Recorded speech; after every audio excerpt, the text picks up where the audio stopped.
Hello, welcome to my channel. Today is the last day of my vacation. I have had an absolute blast. I mostly just hung out here in Cuyuna. I had all these plans to drive all over.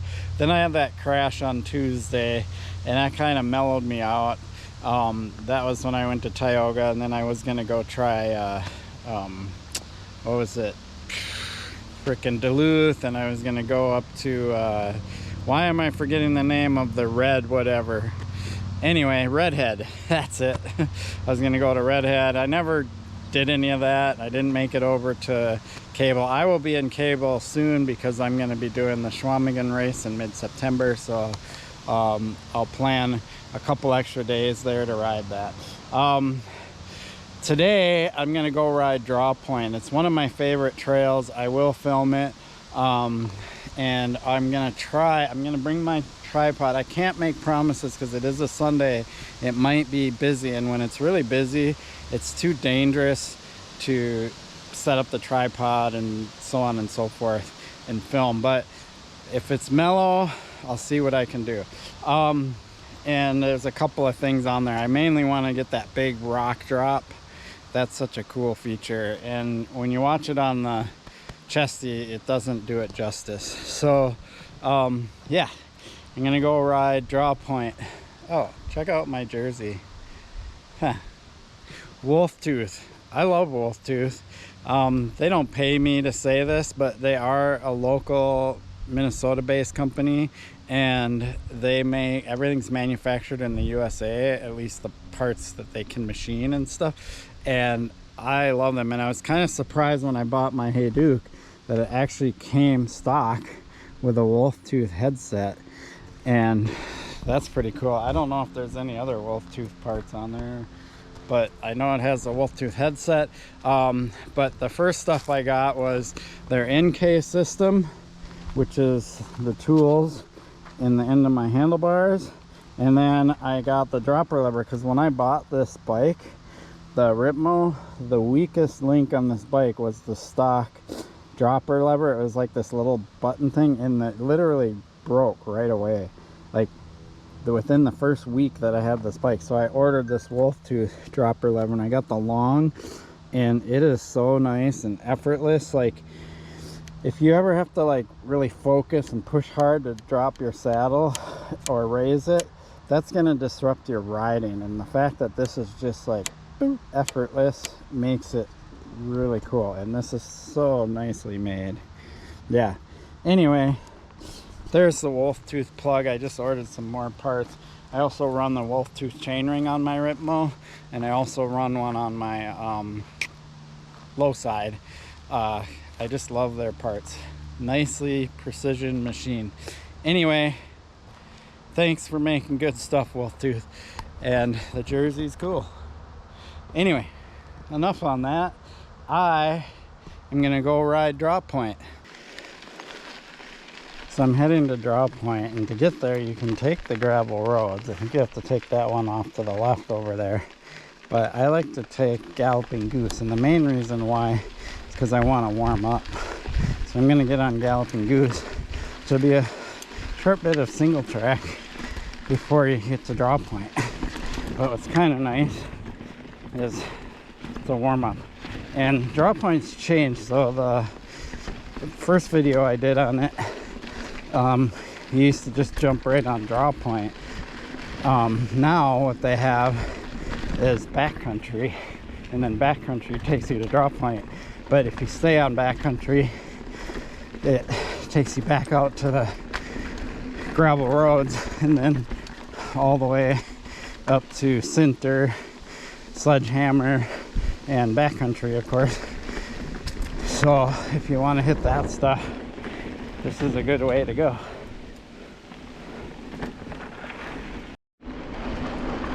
So here is the split off the backcountry off of Galloping Goose. Got a little bit of a qualifier just to give you a hint at what's up ahead. Nice rock rollover. So this is Blue Trail, and so a little bit more skill required. Probably not the best trail to take kids and stuff on unless they have some skills already. Yeah.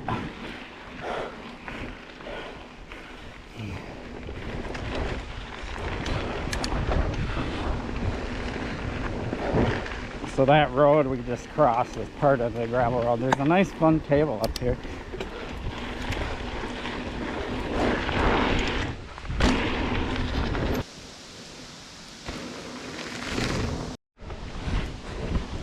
So this backcountry connector has some fun stuff like this.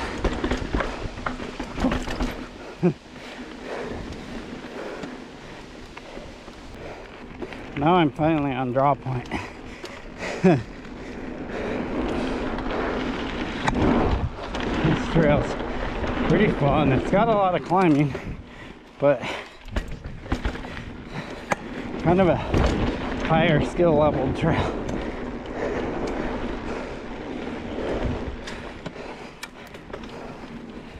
Okay, so still quite a bit of climbing to get up to where the real fun bits are.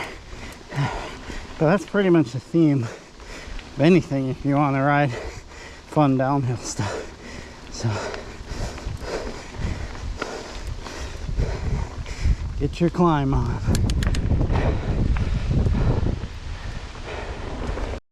I remember having to stop here and rest.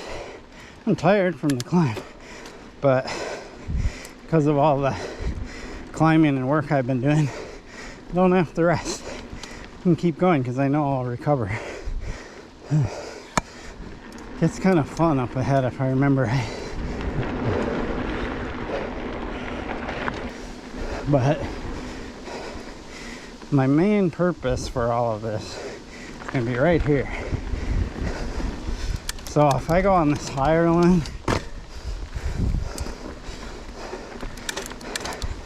I'll show you.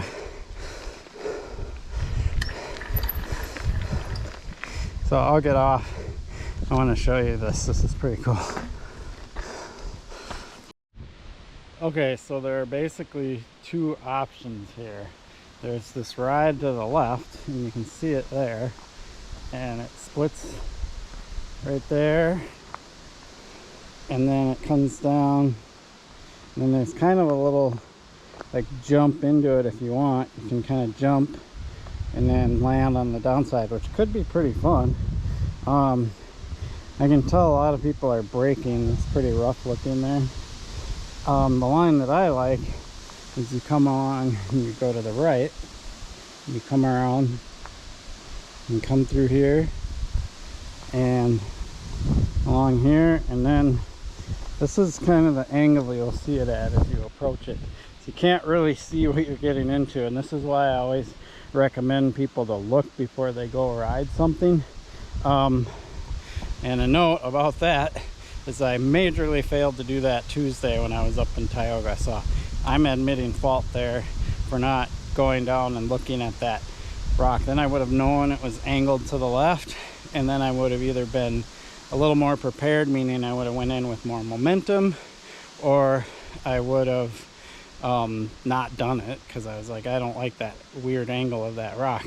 The reason why I stalled out at the top, and then I could have rode through it, but then I had to like steer to the right and my bars moved, and that just pretty much ended everything right there, and I went over. But that wouldn't have happened had I looked at it, because I would have known what it was and would have known that I would have had to crest over it with some momentum, right? And I didn't know what it was until I got over the top, and you could even hear me kind of go, oh, or something like that, because I was like, this isn't what I was expecting, and then I had to think really fast. You don't want to get yourself in that situation. So I'm talking about this right here. If you look at this approach, let's get it at my eye level, you can't see anything at this point. You have no idea if that's a drop or anything. And granted, if it was a drop, you would hope that like maybe by this tree or something they would have a sign saying gap or drop or something.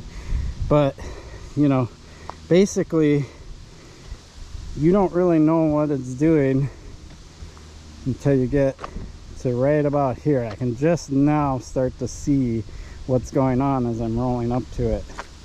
Now all of a sudden it's like, oh, that's some pretty steep, jaggedy rocks and stuff. And if you kind of panic right here, or panic as you start to go down, you're in big trouble.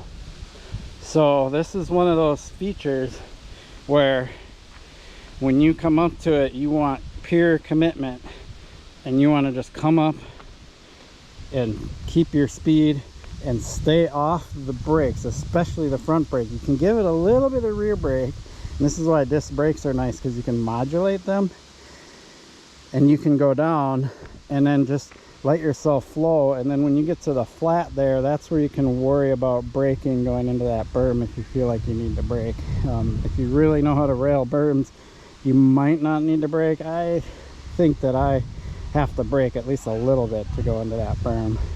But if you're afraid of this kind of stuff and you're afraid of berms and things like that, you really shouldn't be riding this stuff. You need to work on something like that one over there, or kind of get yourself, you know, build yourself up to this. So anyway, so let's ride this. I didn't really plan on this being kind of like a how-to, but I really do want to teach people or let people know how they should approach something, because I see a lot of people getting hurt. So since I'm here, I'm gonna do my normal yappity yap yap yap. There goes Chad again. Yappity yap.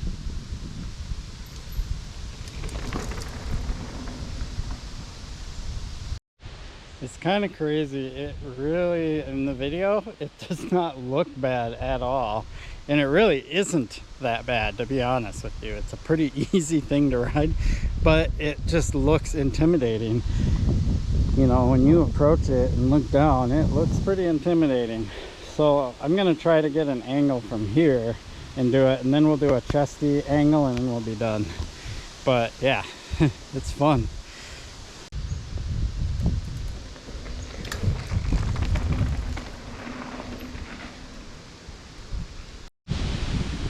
Okay, still doesn't look very intimidating, but instead of doing a chesty mount, I'm going to put the camera down at the bottom and show you this coming from the top, from down there.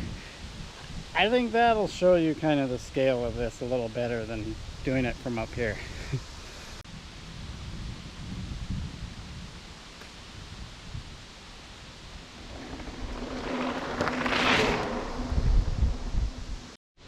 Okay, so there you have it. You can kind of see it from the bottom. So as I said before, this actual feature is like easy for me, and because of that, you know, I kind of talk about trail rating a little bit, because just because something's easy for me doesn't mean that that is not like a black feature. Like, that's a pretty advanced feature, and you really need to know what you're doing when you're riding stuff like that. But for me, or somebody of my skill level and above, they're just gonna ride that like it's nothing, and that doesn't mean it's not a challenging feature. I mean, I've got many years of riding experience behind me, and BMX and all of that. So I hope, you know, showing this to you a little bit helps you out a little bit. I recommend for a lot of riders to not try this until they're comfortable with the one that's next to it, or other kind of shorter rock drops like this. Then once you feel comfortable with that and know that you're not going to panic and get on your brakes too hard, or front brake especially would just be a doozy if you came over that and got afraid and hit your front brake really hard. You'd end up in the hospital. So it's kind of that level of confidence that you need to have, where you know you can roll something and that you're not going to panic and do anything stupid that is going to cause you to crash really bad. You know, I've seen people on these things, like put both feet down on while they're on their seat and panic, and then realize that's not working out, so they hit their brake. Like, all of that is just going to get you in really big trouble. So build your way up to stuff like this. Don't just, you know, send it, as a lot of these younger people say. Just send it. I hate that, because you don't just send stuff unless you have at least some prerequisites leading up to it. Anyway, let's finish Drawpoint.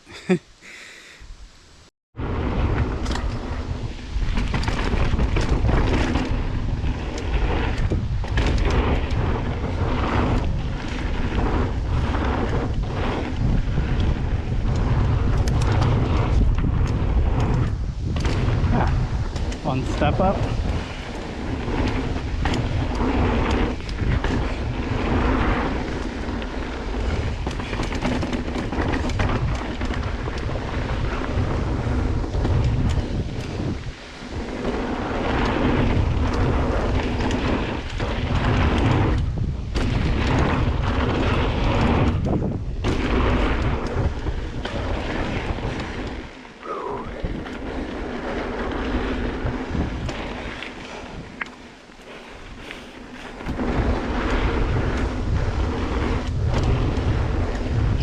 There we go. It's the end of Drawpoint. It's good stuff.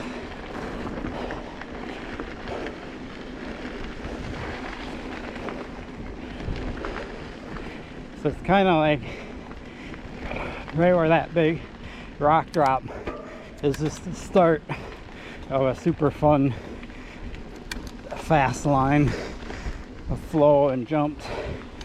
Super cool. I definitely have to work on my manual skills on this bike. Like, you put me on a BMX bike, my DJ bike, maybe even my Esker, because of it's a hardtail. When I roll through jumps like that, I have no problem getting my front wheel high enough and pumping through. But when I'm on this full suspension bike, I feel like I pull up my front wheel, the manual, through doubles like that, or rollers, if you want to call them that. And as soon as my back wheel crests the first roller, it pulls my front wheel down like way harder than I expect. And then what ends up happening is my front tire kind of cases the very top of the next one, when ideally I want my front tire to make it just over the second one. And I'm really close to making it, but I think the rule of thumb is when I'm on this bike, I have to pull up a lot harder than I do on my other bikes. And I think my brain doesn't quite make that switch, because every time I roll those and I'm like, ugh, and tag the front side with my front tire, I'm always like, dang it, I needed to pull a little harder. So that's just going to be some work. That being said, and I'm just wearing the chesty and babbling for a minute, it's like before I end this video, but that being said, I am looking for a little bit smaller full suspension bike, a smaller frame size, because this is a medium and I think it's just a little too big for me. And I think I want to go to 27.5 wheels instead of 29-inch wheels. I really like the 27.5 wheels on my Esker Hey Duke, so I'm in the market for a little bit smaller, easier for me to throw around full suspension bike. I love the Ripmo AF, but it's just a tad bit too much bike for me, and I feel like I just don't have full control over the bike like I would like to. I feel like sometimes the bike is taking control of me, and that's a scary position to be in when you're doing this kind of stuff. So yeah, anybody knows of a bike that I should look into, make a comment. Really appreciate you supporting my channel. Please like and subscribe. Peace. How's that for laziness? I didn't even take the camera off my chest to do a proper ending of a video. Ultimate laziness.